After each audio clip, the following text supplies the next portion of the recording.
Olá!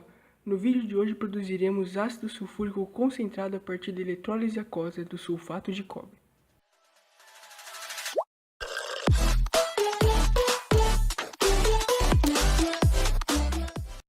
A eletrólise consiste na decomposição de uma substância, no caso o sulfato de cobre, através da passagem de uma corrente elétrica por meio de uma bateria. Cabe citar que essa fonte, no caso estaria utilizando uma fonte, ela gerará correntes elétricas de elétrons nos fios e também nos eletrodos e uma corrente de íons no eletrólito.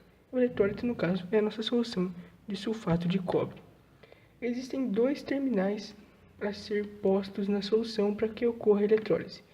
O primeiro é chamado de ânodo, ele é ligado ao polo positivo da pilha, ele atrai ânions e ele faz com que os ânions sofram oxidação.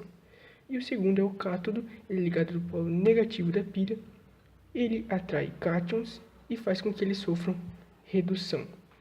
Para essa experiência é importante que os terminais, os eletrodos, sejam inertes, ou seja, que eles não participem da reação.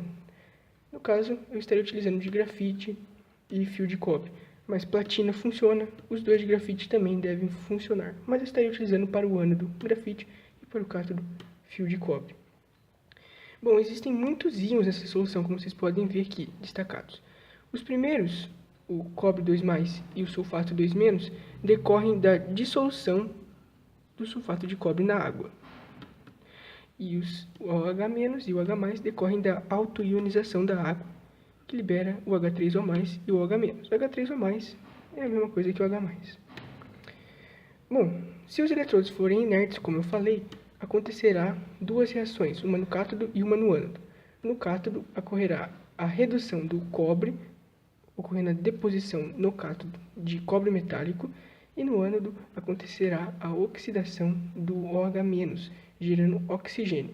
Aqui a gente pode ver a mesma reação de outra maneira, evidenciando a liberação de íons H+. Bom, por que os íons H+, e SO4 2- não sofrem as reações, e sim o OH- e o CO2+? Isso ocorre porque eles são menos suscetíveis a tais reações.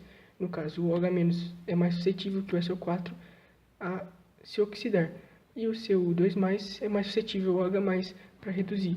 Ele gosta mais de reduzir do que o H+. Então, com o decorrer da eletrólise, os íons CO2+, irão reduzir em concentração e a solução irá se tornar cada vez mais transparente. Quando isso acontecer, a solução está próxima de estar completamente lotada de ácido sulfúrico. A reação está quase acabando. Isso será evidenciado porque, como reduzirá a concentração de CO2+, acontecerá a redução do íon H+, gerando gás hidrogênio, que será liberado no fio de cobre no meu caso. Isso eu vou mostrar mais para frente. Então, no final, ainda a gente tem que evaporar grande parte da água para produzir uma concentração alta de ácido sulfúrico, que obviamente será gerado porque tanto esse íon H+, quanto SO4 2- não vão sofrer reação, então eles vão ficar na solução, e isso aqui é ácido sulfúrico diluído. Como eletrodo de grafite, estarei utilizando um eletrodo de grafite de solda. Você pode encontrar isso em casas de material de construção e de solda, como um eletrodo de corte de grafite. Eles vêm em vários diâmetros, você pode escolher, e eles vêm com um folheado de cobre. Você pode remover ele com uma lixa, igual eu fiz, e em seguida você deve cortar em pedaços, e então guardar esses pedaços, porque com o passar do tempo você vai necessitar, já que eles serão corroídos com o processo de eletrólise. Para o eletrodo de fio de cobre, estarei utilizando 2 diâmetros de fios e formando um anel de fio de cobre.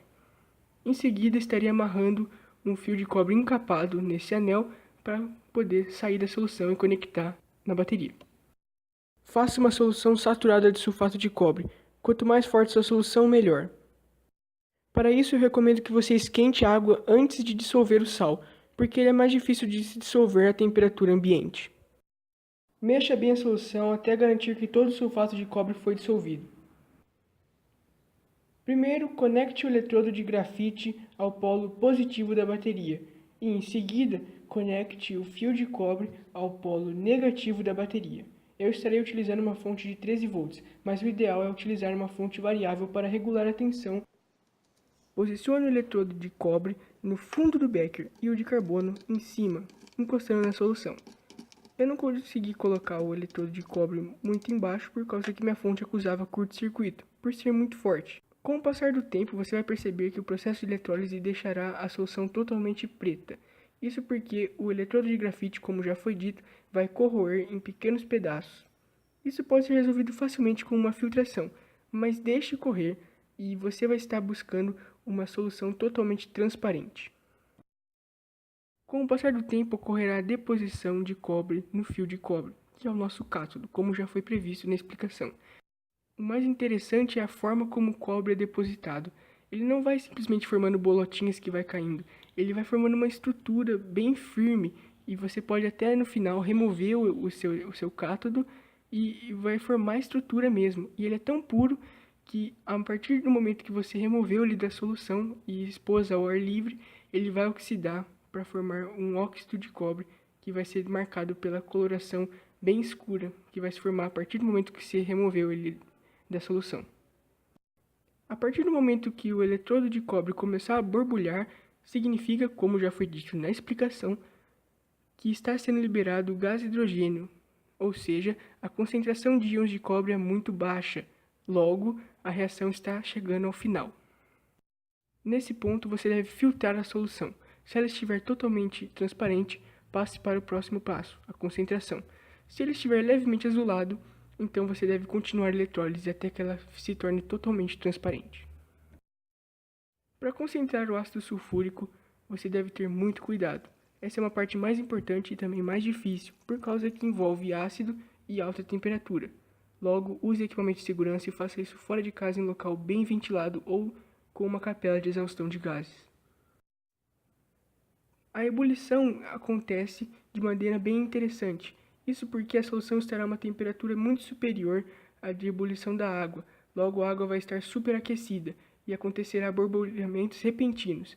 Para evitar isso, você pode utilizar cacos de vidro, como eu fiz. Os cacos de vidro vão ajudar a formação de bolhas.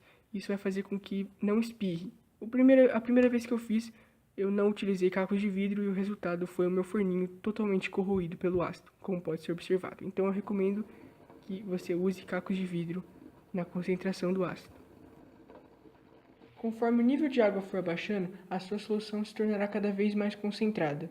Seu ácido terá concentração superior a 70% quando ele começar a se vaporizar junto com a água. Tome muito cuidado com o vapor do ácido. Para obter concentrações superiores a 90%, próximas a 96%, você terá que aquecer esse ácido a temperatura de 300 graus Celsius ou mais. Eu parei por aqui porque para mim já é mais que suficiente.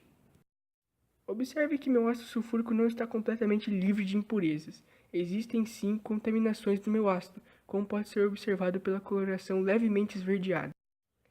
Para testar seu ácido sulfúrico, basta colocar ele junto com açúcar.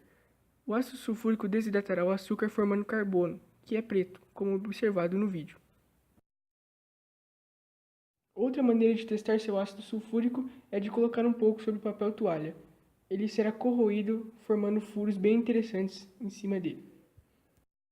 Meu objetivo com a produção de ácido sulfúrico não é, no entanto, simplesmente ficar brincando com açúcar, ou então simplesmente sintetizar ele, mas sim produzir epitóxido de dimanganês, que é um oxidante extremamente poderoso, capaz de realizar reações hipergólicas com acetona, por exemplo, que é o tema de nosso próximo vídeo. Bom, espero que vocês tenham gostado do vídeo, deixe seu like e seu comentário, até a próxima.